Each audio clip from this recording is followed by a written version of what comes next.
দুঃখজনক হল সত্য, নৃশংসতার মাধ্যমে এই হত্যাকাণ্ডে সরাসরি অংশগ্রহণকারীদের এ পর্যন্ত গ্রেপ্তার করা দূরে থাক, আইন প্রয়োগকারী সংস্থা এখনও তাদের নাম পরিচয় পর্যন্ত উদ্ঘাটন করতে সক্ষম হয়নি।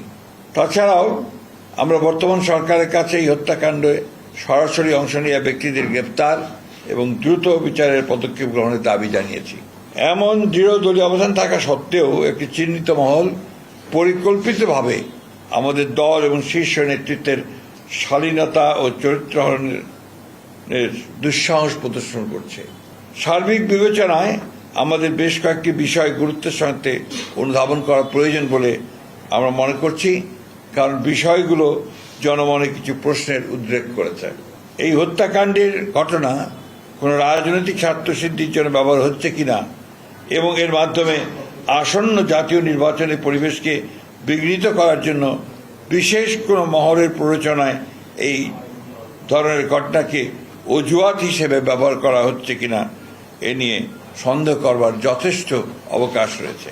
কুমিল্লার মুরাদনগরে সংঘটিত 3টি নৃশংস হত্যাকাণ্ড, কুমিল্লায় মসজিদের ইমাম হত্যা, খুলনায় যুবদল নেতা মাহবুব মোল্লাকে হত্যা ও রক কেটে দেওয়া, এমন হত্যাকাণ্ডের ক্ষেত্রে সকলের প্রতিবাদী কণ্ঠস্বর সমমানের ছিল কিনা সে বিষয়েও প্রশ্ন তোলা যেতে পারে।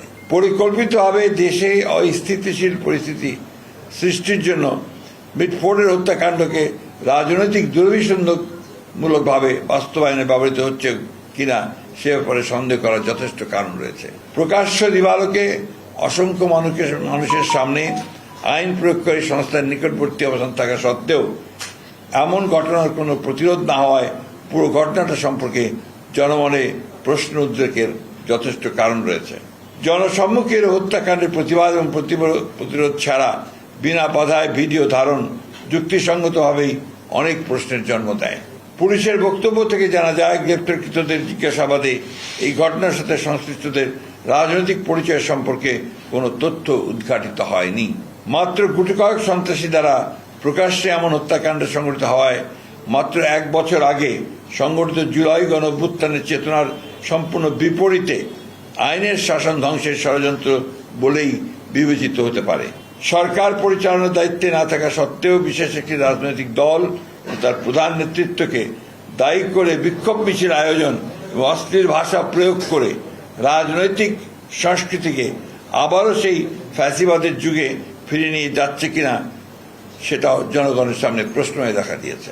দেশে সুস্থ ধারা রাজনীতি প্রতিষ্ঠার গণ আকাঙ্ক্ষার বিপরীতে পরিকল্পিত অপপ্রচার, অশ্লীল স্লোগানের মাধ্যমে আবারও ফ্যাসিস্ট হাসিনা আওয়ামী লীগের কণ্ঠস্বরী প্রতিধ্বনি শোনা যাচ্ছে। পূর্ব পরিকল্পিতভাবে 9 জুলাইয়ের ঘটনা 11 জুলাই শুক্রবার জুমার নামাজের পর সবচেয়ে প্রাইম টাইমে ইন্টারনেটে ছড়ানো শুরু করা হয়েছিল। পরিকল্পিতভাবে নির্দিষ্ট কিছু সোশ্যাল মিডিয়া আইডি ও পেজ থেকে আগে থেকেই তৈরি করে রাখা ফটো কার্ডগুলো অনলাইনে ছড়ানো শুরু হয়।